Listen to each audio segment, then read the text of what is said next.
back. Now, he's been one of the most loyal Brexiters in Theresa May's cabinet, someone she can reliably send out to face the media after difficult weeks. And fair to say, they don't come much trickier than the week we've just had. So thank you, Liam Fox, for giving up your Sunday and for being here. I think it's worth just taking a step back for a moment. The government lost the vote on its Brexit deal by 149 votes last week. The only administration that has lost by a bigger margin than that is Ramsay MacDonald. You have to go back to 1924, and a few weeks later, of course, that administration collapsed. So do we actually have a functioning government right now? We do, and there's been certainly movement towards the government's position. A lot of people are still considering what the events of last week tell us. What they tell me is that Parliament came within 2 votes of actually taking control of the agenda from the government. And if we don't get an agreement at this week's European Council and we don't get the support for the Prime Minister, chances are that will be reversed and Parliament would take control. And about a year or so ago, after Chequers, I decided that there was a majority in the House of Commons against Brexit itself, and that unless we backed the agreement, however perfect or imperfect we thought it was, the chances were we wouldn't be able to deliver Brexit at all.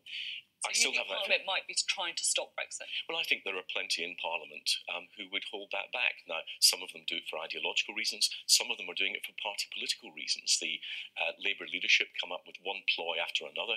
You know, they wanted a referendum, then they didn't want a referendum, and then they wouldn't let their MPs vote for it. We need to end this because the voters, as you very clearly illustrated from Ipswich, have got Brexit fatigue.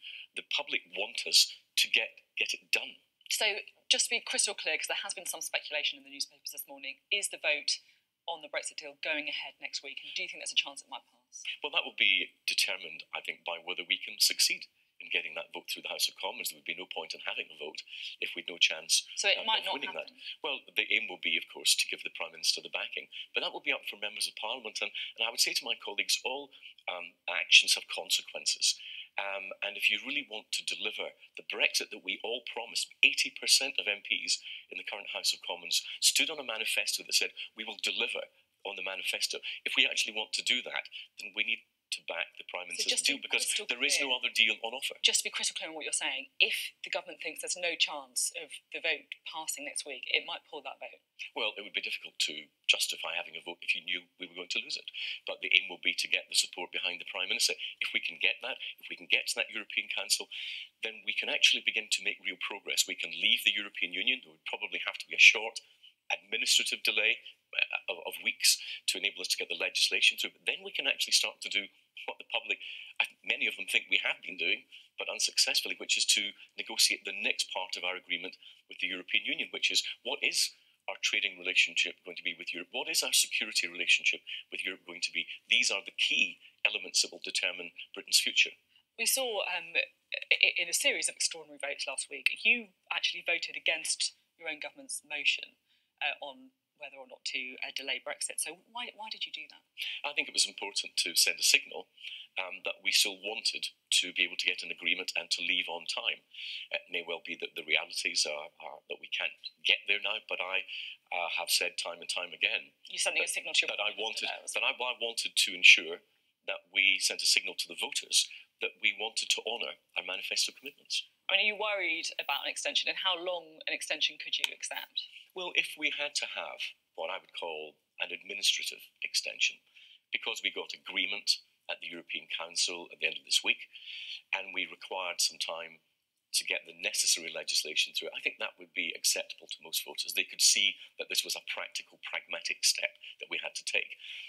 If we had an extension with no agreement, and this was just kicking it into the long grass, with the chance that Brexit might not happen at all, I think that would be very, very hard for most people to swallow. I mean, Theresa May made it pretty clear in the House last week that if the deal doesn't get voted through, in the coming days, if you like, then we're looking at a long extension. We're looking at fighting those European Parliament elections. If that happens, could you stay in government? Well, I think it would be really difficult for us to sell this to the British public. But would you resign? Well, I've said to you before, when people keep asking these questions, it's not about us, it's about the policy. It's about, could you actually justify saying to British voters, 3 years after they voted to leave the European Union, that they should take part in elections for a parliament that they don't want to have any part of? That's very, very difficult to do. You see, you voted against a long delay. You've just been explaining now why you think a long delay is something that's dangerous, that's a bad idea. I mean, I know we don't go in for collective responsibility anymore, but Well, how could you we do actually. Well, actually, stay in that? well, actually, that's where you're wrong, because I do think we have to have cabinet collective responsibility, and that's why we take the decisions, and that's why people don't threaten the Prime Minister with their resignation. So would you resign then if there's a long delay? As I said, it's not appropriate for cabinet ministers to threaten the Prime Minister with what they would do if they didn't get what they wanted. We take collective decisions together. Collective responsibility is the price you pay for having the privilege to sit in government. So what do you make then of the fact that members of the cabinet abstained on a 3-line whip last week? Well, I think that, as I say, collective responsibility is the price we pay for having the privilege to sit around the cabinet table. And I hope that following the discussions we have, people will reflect on that, because we have to move forward.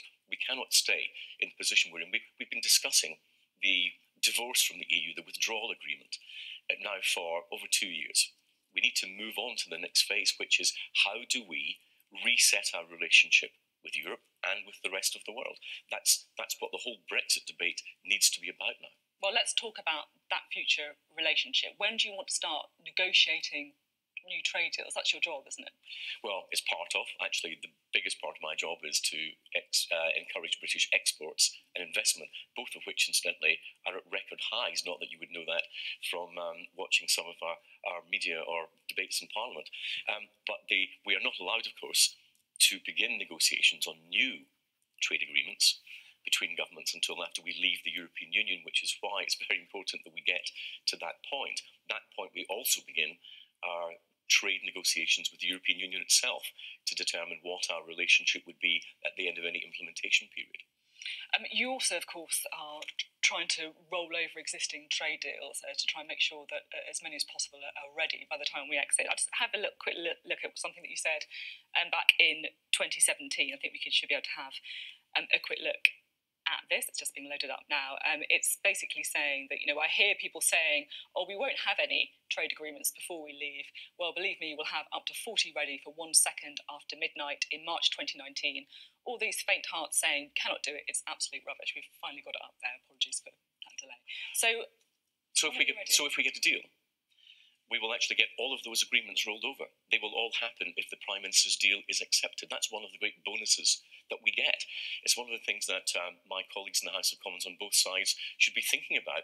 If we want to get continuity in that, then the deal is on the table. They simply have to vote for it. How many are ready to go now?